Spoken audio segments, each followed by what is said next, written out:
everybody. I just want to do a little bit of talk about scripture in a common sense versus, biblical, and I hope you don't mind that. So, because I like to talk about things, and it doesn't even have to be religious to you. It can be just what the world means to us in several senses, right? So you didn't have to take the religious stand on this one, but what I want to tell you about is, by the way, this is a beautiful canyon. I see some spiritual stuff, and I'll do another video on that as well to show you some amazing things. Like right across from me, we got a thing like it's. I don't know if you can see that in here. I'm gonna zoom in. You can see a guy's two eyes staring at you, and I hope you can see that. I'm gonna zoom in a little bit more. I hope it's a little bouncy. But anyway, there's a right eye that's fully open, the left eye that's kind of closed in and slanted.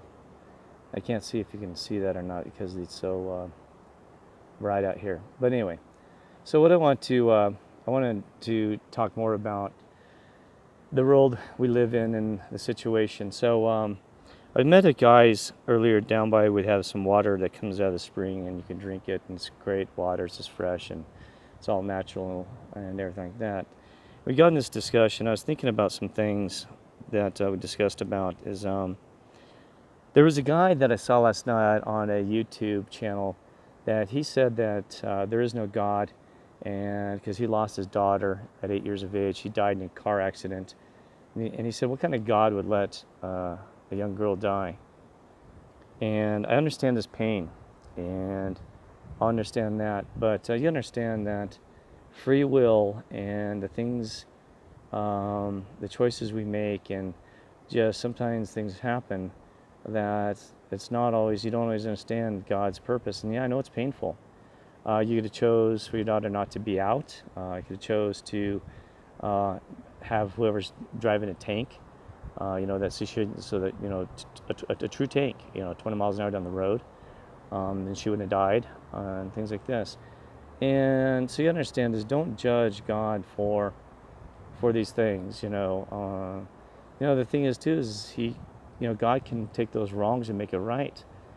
And he could have, stayed with God, then, you would have a forever with your daughter, which is more valuable in flesh. I know that she is only 8 years old, and you're going to go through a lot of years and pain and torture without her being around, but that's no reason to not feel the foreverness with your daughter and other people and living with the Father in the heaven forever, okay?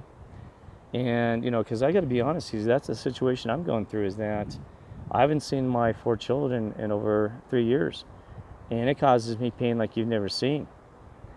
And not to judge this man, this gentleman, but try that on. Try knowing that your children are alive, and but they're like they're dead to you. They and it's just a situation. My former wife has used them as a control weapon against me, and she said I'll never forever see them again. So please pray for me and pray for her, because I was a great dad. I mean, I thought I did great. I used to play baseball with my kids in the backyard. I used to. We had a swimming pool, take them swimming, and man, I just took adventures with everything. I even built a swing that was like Superman in my backyard. I had a zip line that ran between trees, and we used to have just the greatest, celebrations, 4th of July's, and everybody in the neighborhood had a great time, and I always wanted to be the best dad I could be. And, people always said, hey, they'd sit right in front of their face and, man, your dad is just awesome. They said, man, you got a great dad. And I've even had, kids come up to me on the streets and say, to play with me for a little bit, and, playing baseball or whatever. I said, man, I don't have a dad. Would you be my dad? And I said, yeah, sure, you bet, Amelia would, right? Because, and I've lost my kids, and that hurts. My kids, now I'm going to be honest with you, it's hard to swallow. My kids do not care whether I'm alive or dead. Even my mother, which is their grandmother, says, oh boy, Kirk, that is so true. Do you know how hard that hurts? Could you imagine that your own kids have turned against you for no reason whatsoever, and almost have zero love for you. And they never called, they never text and everything, and I've reached out to them a million times. And that hurts. Now I understand that I'm on a mission for the Father and Lord. And those children will have no future unless I help everyone do this. Because it's a team effort. And there's very few of us stepping up to, they didn't even recognize what's going on around the world, the situation that we have. And I get it. I get it that my kids will have no future. But it'd be nice just for them to say hi occasionally, or, hey, Dad, you keep on doing this for God. And they know. They know, I've talked to my daughter, which I call her every day and she doesn't respond. I text her and I don't understand what's happened to her. I mean, some of this talks about scripture that your children will be lost during these times. But that is really painful. I reach out to her all the time, and my daughter doesn't do a thing, And so it hurts. So back to that is, I know that you have loved ones that have that you've gone through the same pains and tortures. So don't measure your pain against somebody else's. And because I tell you what, the pain of having children who are alive that are basically dead because is really awful.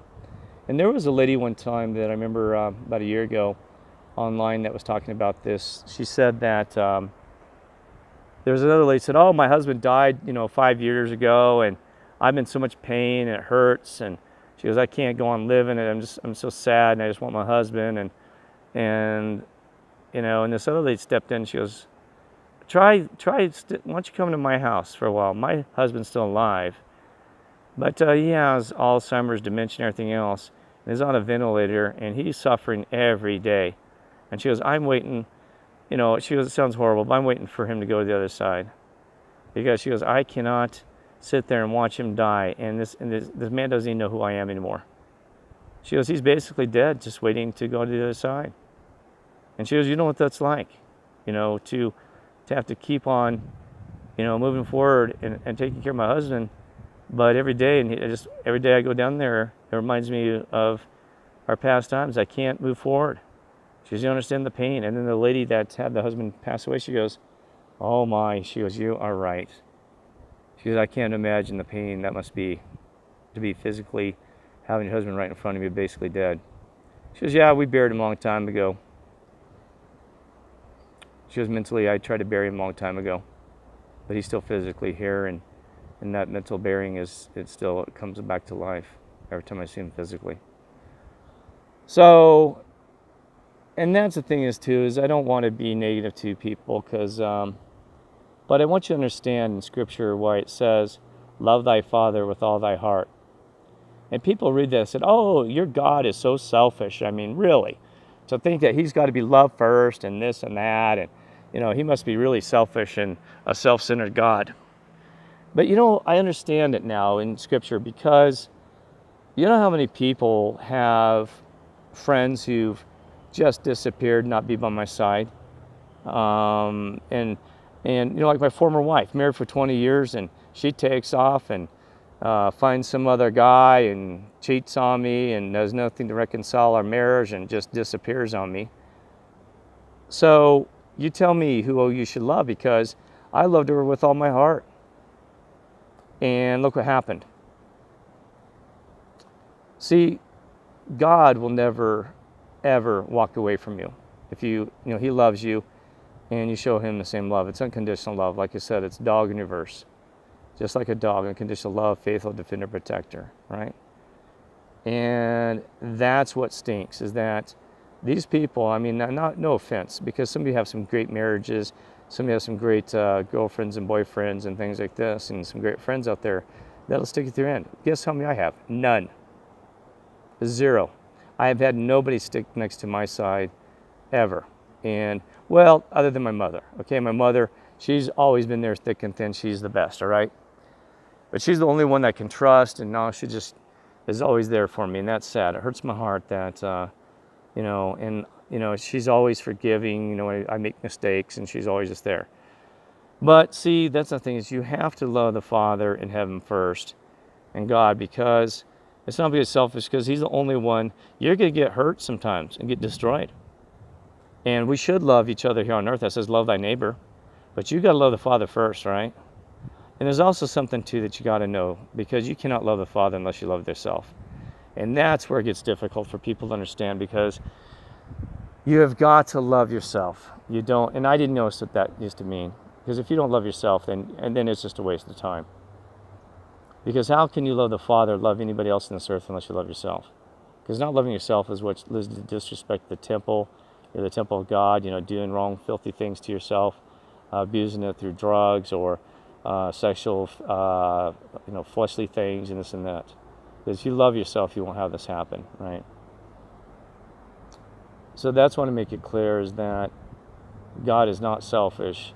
The reason he stated that, a lot of things are said and misunderstood, and it's because he wants you to have true love, and all those things will be in place, with God. He can help with relationships and things like that down the road, right? Yeah, I think there were some other things I wanted to say just besides that, but I know that you've all heard this before probably, or heard it in a different sense, but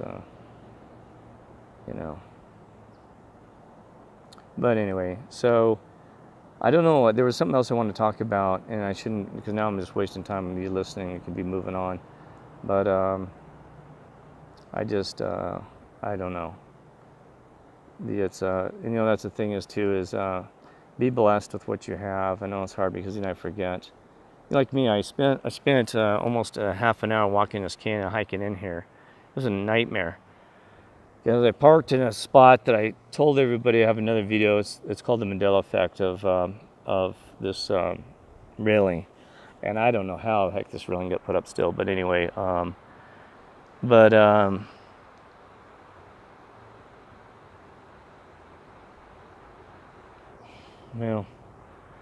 I don't know how to say it all.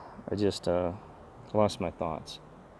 I was watching this bird over here, and I may get distracted. I was looking at this bird. Birds were, what's interesting about birds, I had a thought earlier. So there's a little bird sitting on that little rock there. And birds are like angels, I just love birds.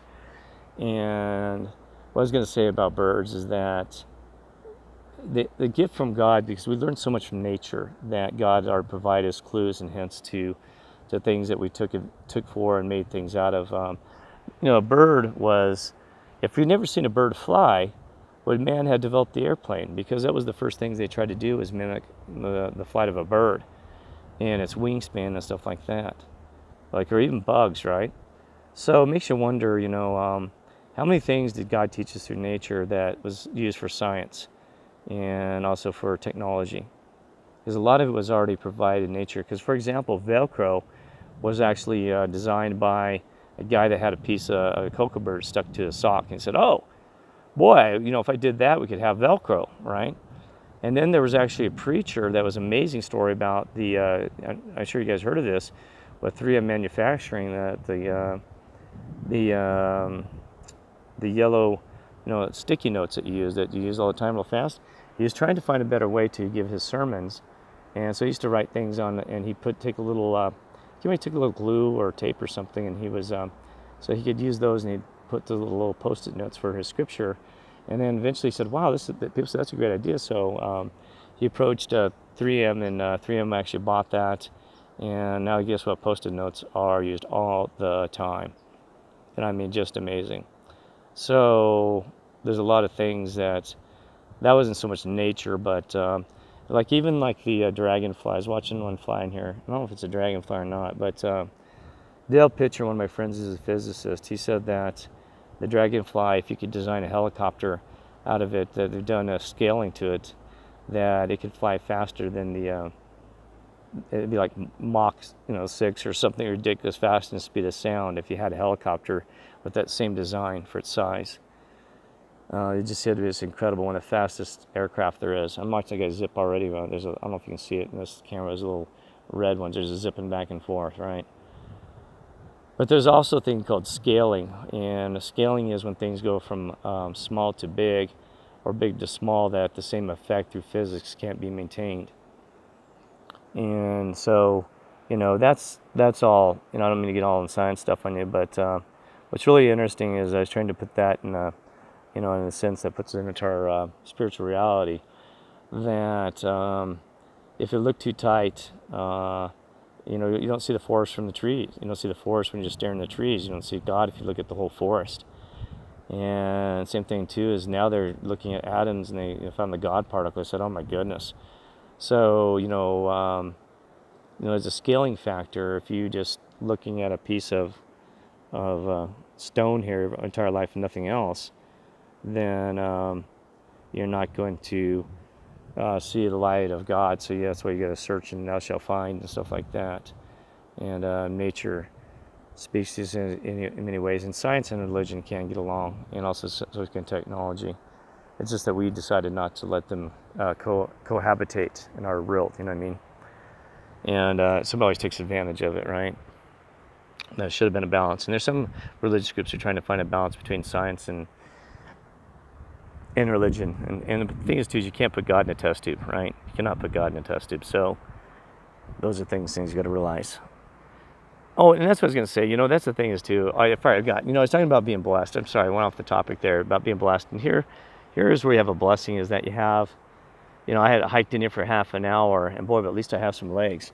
I mean, there's some people that, that they're handicapped. And I don't like the word handicapped. Let's just say physically, I don't like challenged either. Physically different. Well, not different either. Gosh darn, you know what? Somebody told me a good term for this. Physically, I don't know.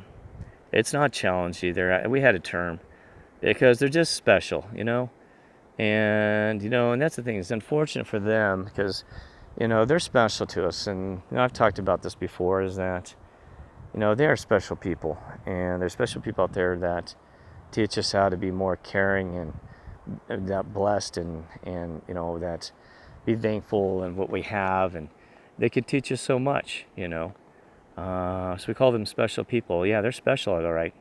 They're special with God, and because they are unique and they can teach us about ourselves.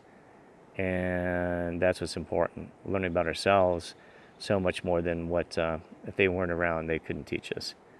So, anyway, so I'm going to cut this off, and I'm hoping you have a blessed wherever you're at, and hopefully do a video of some things that I see around here by the spiritual realm. Let's see.